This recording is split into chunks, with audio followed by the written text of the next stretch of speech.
This question is something that I also think about a lot, really. And it is, to what extent can we apply the deen of Muhammad sallallahu alaihi wasallam as it appeared 1400 years ago, today? The deen is a plan, is a map, is a direction, is a path.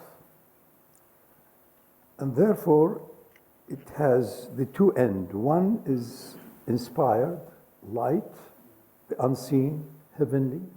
And the other side is earthly, so I benefit from the path. So the deen of Muhammad, like all of the other adyans, they were prescribing a way of conduct, of thinking, of values, so that it reduces suffering, it reduces confusion. The Quran repeatedly tells us it's all about helping you to get out of darkness to light. لِيُخْرِجُكُم مِّنَ الظُّلُمَاتِ إِلَى النُّورِ. The nur is in your own heart also, that nur of Rabbani. But we are in darkness upon darkness upon darkness upon darkness upon darkness.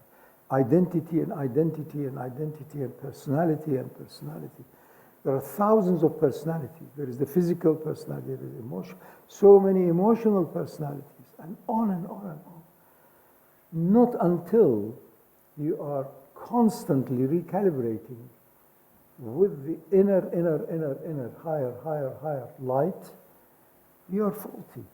You will have regrets, you will have sorrow, you will have guilt, and all of the other helpful emotions. Now, so the issue is that we have a path which we call the Muhammadi path.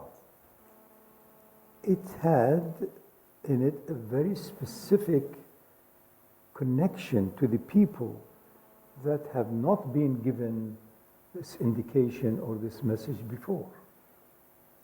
So it has a huge cultural and topical and linguistic, if you like, rootings. It is a heavenly tree or a seed had fallen on earth. Its roots are different from the other roots of the Far East or the Buddhistic teachings or the other Hindu teachings. But the essence of all of the true adyan is the same, in essence. And what is that essence? Is that you are here for a purpose. What is this purpose? In my understanding of the modern way of looking at the whole scene of the universe, you are to be born. You are to transcend your mind, not to kill your mind, not to denounce your mind. Without mind, you are semi-human. But with the mind alone, you remain miserable human like everybody else, suffering and offering and blaming and claiming. Not good enough. So you need to acknowledge humanity. Then you wait and do your utmost and be in your فَإِذَا فَرَغْتَ فَانصَبْ. When you have emptied out whatever you have done in this world, now you can stand up in ibadah. وَإِلَىٰ رَبِّكَ فَارْغَبْ. So it came to a specific people at a specific time within the Abrahamic tradition. In a way, the path of Muhammad cleared and modified and improved upon what was there before. Most of it is to do with humanity. Where was humanity with some Bedouin Arabs going around with the best thing they could find is a bit of food to survive on? Where was culture? Where was civilization? Hardly any. The two civilizations that were around were at each other's throats for many centuries, the ancient Persian and the so-called Christian, Romanized Christian of Rome. So they were the two clash for centuries. So the outcome was this light. They said, look, those great prophets and thousands of other prophets of Bani Israel and others were conveying the same thing for a small village because there was hardly any connection. If you were 150 kilometers and 3-4 different valleys away, that was it, you were isolated. So the deen of Muhammad, in essence, is a summation of those, and in essence is forever. In essence, it says what? If you take the entire teaching, boil it down, and condense it, one is the teaching of universal oneness, beyond two-ness, beyond three, beyond four, not the one of two and three, one unique. Al-Wahid al-Ahad. That is only what there is.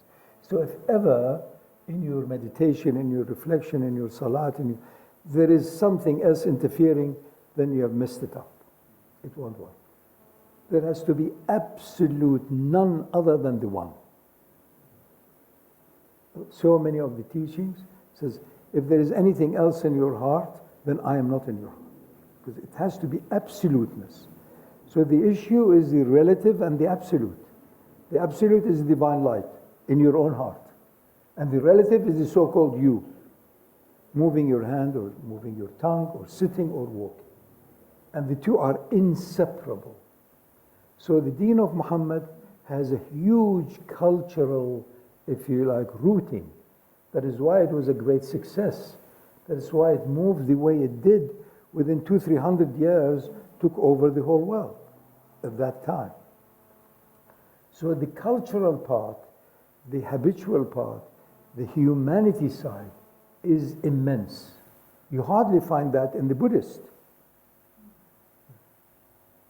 All what he did is said, is you and only you, and don't follow me. And if you follow me, if you find somebody saying, I'm a Buddha, kill him. Here, this culture says, no, we want Rasulullah.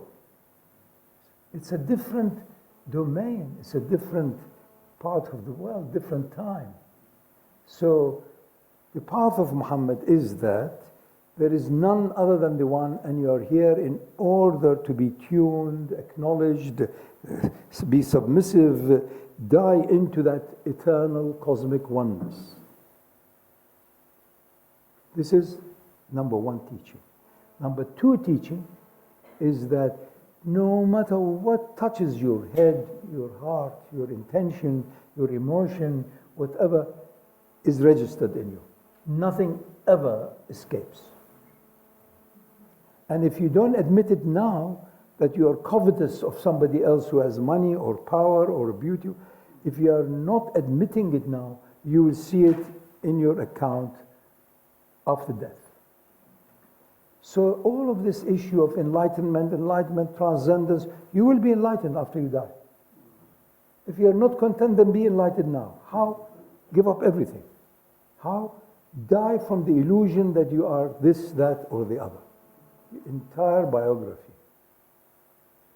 And then there is no more anything you can hide.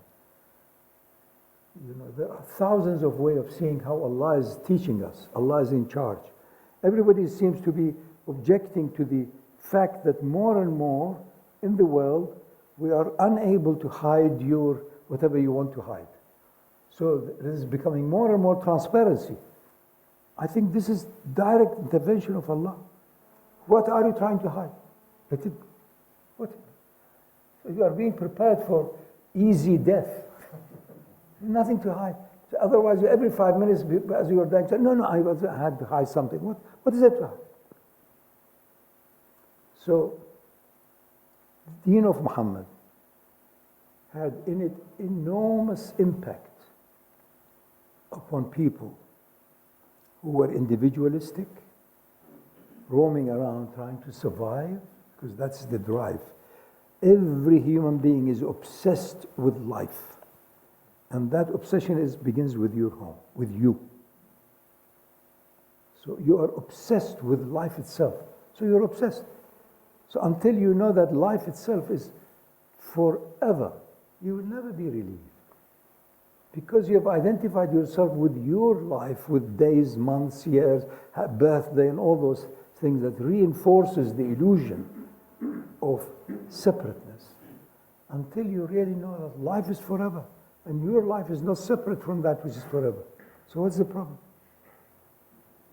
A few more weeks here and there, a few more centuries. What on earth is it? But you have not done your work. You have not done your homework. You have not done your tidying of appropriate thoughts and ideas and aspects of the path. So the deen of Muhammad was for people who were truly, in a way, desert nomadic, taking whatever they could to survive. But there was that virility.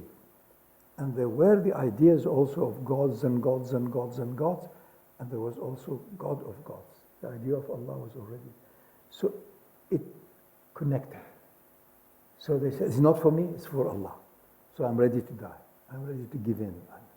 So immense amount of connectedness between humanity and divinity took place.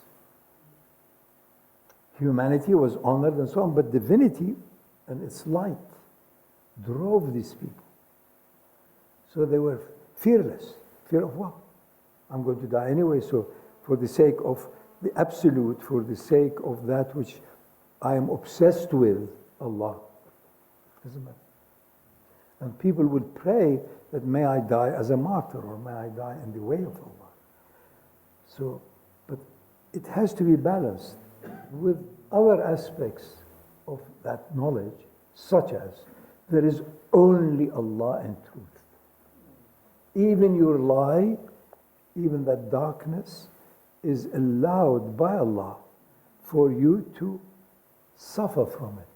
And Allah has given you the emotion of reflection of suffering and has given you also the choice. You don't like to suffer. Where did that come from? All of it is from Allah. Quran is full of that, repeatedly in different angles. قُلْ كُلٌّ مِّنْ عِنْدِ اللَّهِ. So because they were all, most of them were looting. They wanted to loot. That was the main industry. So they went out for a fight and so on, and they lost. So they objected. Ayah 154, Surah Umrah. They said, oh, if we had not come out, we should not have come out into this, we'd have been slaughtered like this. And then the Quran says, the higher voice, it says, but even if you were in the most protected bedroom or house, whatever, if your time had come to die, you would have died. And then repeated, it says, قُلْ كُلٌّ مِّنْ عِنْدِ اللَّهِ. All of it is from Allah. But through intermediaries such as the stupid me. So the idiotic act, stupidities, mistakes is from me. But Allah had allowed me. That is the issue. Allah had allowed me a tiny little leeway to act as though I am the doer.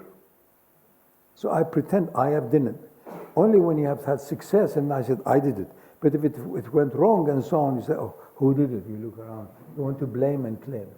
Because subconsciously you are protective of the perfect ruh. Even that has got an element of touch of haqiqah. You don't want your ruh to appear like this. That's why also a person who was buried, a person who died, we want to bury them quickly. We don't want people to say, look, there was a ruh there. We are not honoring the body. You're honoring the departed ruh. But whilst he or she was alive, nobody cared, quite rightly. They're bum-bums, dum-dums like most people are. So everybody runs away from them. But you say, no, but they are my parents. But do you really love them? Do you really adore them? How can you? All their life they've been idiots and mistaken. The Quran is full of that. Not once the Quran tells you, follow your parents. It says respect them. Be kind. It never ever says. In fact, the denouncing is that they are told, why did you do the same stupid mistake over and over and over, year after year? This is how we found our parents. It is not it is that there is this fantasy of continuity. We've all the time done it like this. On the first, whatever day of Ramadan, we cook it like this. So it gives the illusion of continuity. 10,000 years, the same stupid mistake. 10,000 years, they all thought that the earth is flat. But there is a certain measure of security in continuity. Why? Because your ruh is ever continuous. Truth is ever continuous, not in time. Nor is it out of time. It is both. So the deen of Muhammad came to people who had no culture of the past other than nomadic and opportunistic and high level of individual mobility, and they followed also the moon because they couldn't travel during the day in the sun, so their calendar was mostly lunar, and so on and so forth. So you have to make allowance for the culture of the day. The great scholars earlier on have had numerous discussions, dialogues, books on what has been abrogated and what is not. Abrogation means it's no longer valid. If you are 10 people and the enemy is 10,000, you'll keep quiet. But once you are 5,000 and an enemy 1,000, you don't say, get rid of them. So the ayahs came at different times because it is a following of a period of 20 odd years. It doesn't mean it's no longer valid. That situation may occur again, but as a general rule, it's no longer valid. You see. So there are lots of arguments on that. 182 ayahs which have been by many of the scholars considered to be abrogated. They were on the books, they were appropriate. But something else came because the situation have changed. It's no longer. That's all. So we have to read it according to movement in space and time and culture. It doesn't mean it is invalid. It means it was totally valid then, but now it is of a historical interest to us. It may become valid again in other situations. So you have to read it in a manner that you make allowance for the culture, civilization, the global scene. You are isolated, you were small little towns and villages, now the whole world is at one. Very different from it being completely isolated, we. Who is the we? So you have to read it properly. And this is one of the biggest sufferings that people who have a fixed religion, the more fixed, the more also strict it is in its thing, the more fragile it is. And so you have to read it. The world of Muslims and Islam is going through tremendous shake-up. There's this huge crisis.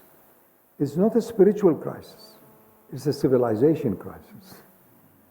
It is to do with behavior, with conduct. It's to do with outer. It's to do with humanity, not divinity. So these are the issues you need to reflect upon and be with people who can help you also not to fall into these pitfalls.